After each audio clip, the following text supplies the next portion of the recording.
Before we begin, I would like to advertise my books Above Heaven and Dance of Frozen Death. If you like my takes on storytelling, please consider giving them a read. Links in the description. Now, on with the video. Give me something for the pain and let me die. I'll whisper. No. Greetings, fellow mortals. I don't think that I'm being overly astute when I point out the obvious fact that there is a trend of deconstructing old heroes right now. Star Wars, Star Trek, Blade Runner, and The Matrix to a small extent. Even the Marvel heroes are getting destroyed in their own movies. And it's pretty obvious that it's happening. There's the usual trend of having newer, younger female characters chastise the old characters, show them up, and then take over their stories. You don't even need to have a strong opinion on the matter. It is something that's happening. It's basically a cliche at this point. We'd be more surprised as the audience if it didn't happen in an unnecessary continuation of an old property than if it did. And it seems like it's going to happen again with the new Indiana Jones movie. Talk about a film that no one asked for. After The Crystal Skull, every single fan of the franchise felt perfectly fine to let the old films be. It wasn't going to get any better. We all knew it. But we don't live in a time where profitable properties can be left to rest, where we can remember how good things used to be, where something can have spiritual successors instead of direct sequels. Brand name is the most important aspect to a story right now, and if they can milk money out of something, you can be sure companies won't hesitate to do it. Am I really gonna defile this grave for money? Of course I am! There's a lot of speculation of the reasons why this trend tends to fall apart. Most of it comes from political mindsets, which I will not make a stance on because I'm not a political nerd. Some of the best art out there is very political. Even things like Taxi Driver, Fight Club, and even The Joker take a moment to point out real issues. So I never blame the beliefs being pushed by the people involved. I blame the writing, because the writing is always the most important aspect of every single story. People are talking about messaging when all I want to focus on is the fact that the writers are really bad at their jobs. If only there was a relatively recent example of a story where an older man in the twilight years of his life is mentoring a young girl with an odd connection to him, where the man feels deep emotional pain from the losses that he's experienced and the girl brings new light into his life. She changes his perspective and gives him hope. At the same time, the girl gains knowledge from her mentor. She learns necessary skills from her father figure. Her naivety is shaped not into bitterness, but into a healthy skepticism of the world. Curses. If only I could think of examples of this exact type of story that every single person praises to high heaven. Perhaps I'm just asking a little too much here. I am a surgeon! I am a surgeon! Dr. Hahn! While I do like The Last of Us as an example, I think that I'll stick with Logan for this video. It's a story about the end of an era where multiple people retire from their roles, where there was history well before the final story, where the audience is rewarded for their continued attention over the years. I view it as a fairer comparison than The Last of Us, which is a self-contained story without a previous entry, or a sequel. No sequel whatsoever, I swear. By the way, spoilers for Logan in 3, 2, 1... The premise and execution of Logan is pretty simple. The title character's regeneration is failing him due to adamantium poisoning. He's taking care of a senile Professor X. They're both waiting to die when a partial clone of Logan called X-23, or Laura, shows up. With the girl being hunted by an evil corporation, the two old men decide to escort Laura to safety in the form of Canada. During the journey, Charles Xavier dies. Logan and Laura bond. They make it to the border. Logan perishes defending the New Mutants in a last stand where he and Laura shown teamwork brought about by their time and bond together. All of the children show him respect as they leave for safety. That's the basic outline, but outlines are simple. It is the attention to detail that matters the most in a story.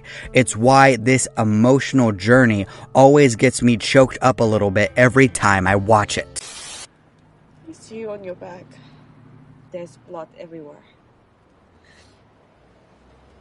You're holding your own heart in your hand.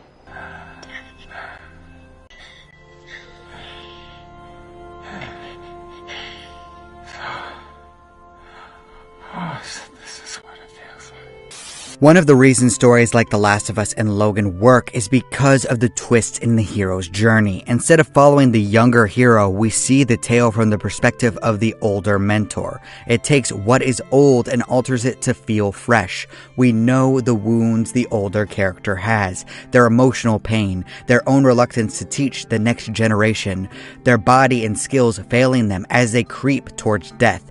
It was even shown at the end of Ezio Auditore's life in Assassin's Creed. No one can beat time. Eventually, everyone is going to grow old. They can no longer rely on their bodies or even their minds. It's going to happen to all of us, and we've seen someone go through it.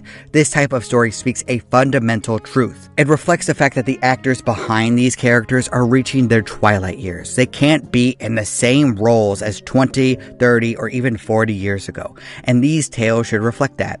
Overall, I have no problem with the concept of Harrison retiring his characters, or that his characters are mentoring young women, or that his characters aren't as competent in their twilight years as in their prime. It's not the concept that's the problem, it's the execution that matters.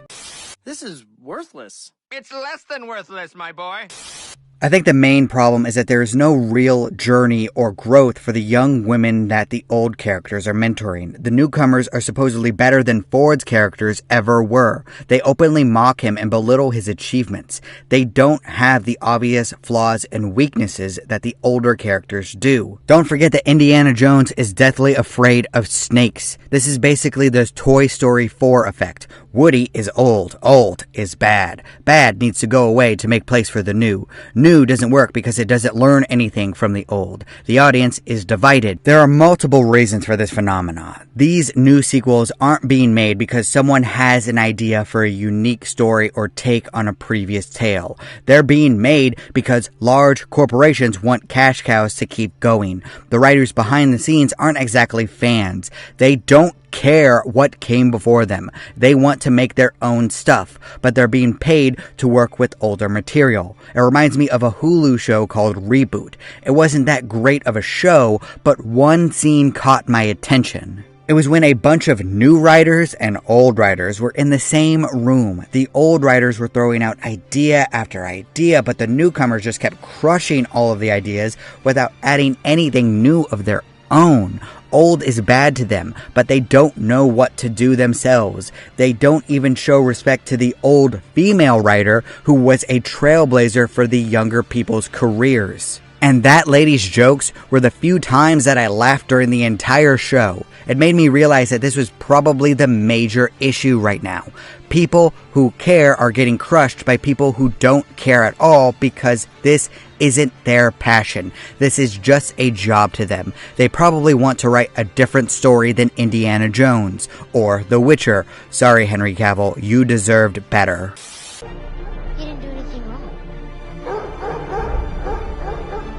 Because he's the hero Gotham deserves, but not the one it needs right now.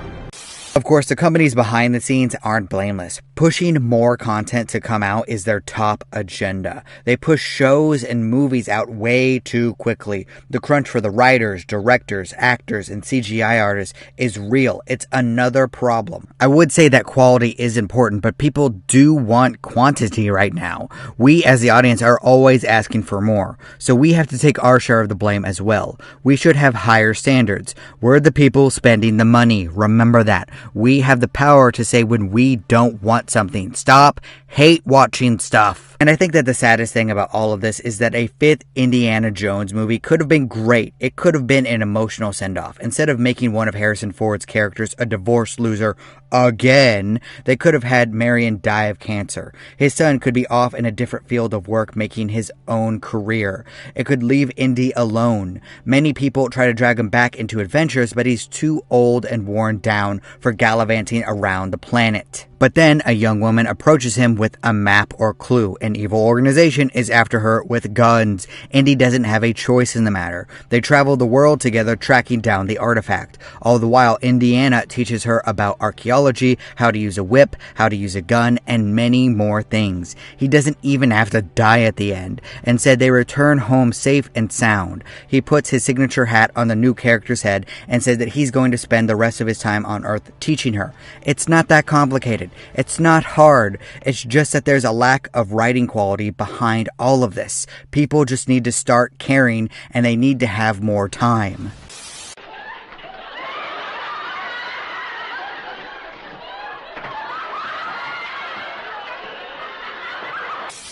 I think the most disappointing thing is that they're not going to have a second chance at this. These old actors aren't getting any younger. They might not be able to do this anymore in a few years. I'll never say no to a passionate, loving goodbye to a beloved character, but the problem is the apathy and bad writing behind the scenes. Corporate wants money. Creators don't care about old properties. Audiences fight amongst each other. Ideology gets blamed. Nope, that is just the shield. It's the bad writing that's the problem.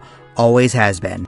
Thank you so much for watching. Please leave a comment down below. I'd love to hear your perspectives and to start a dialogue with you in the comment section. And please consider giving my books Above Heaven, Dance of Frozen Death, and Vows of Blood and Honor, which will be released in September, a chance. I appreciate you. Do not despair.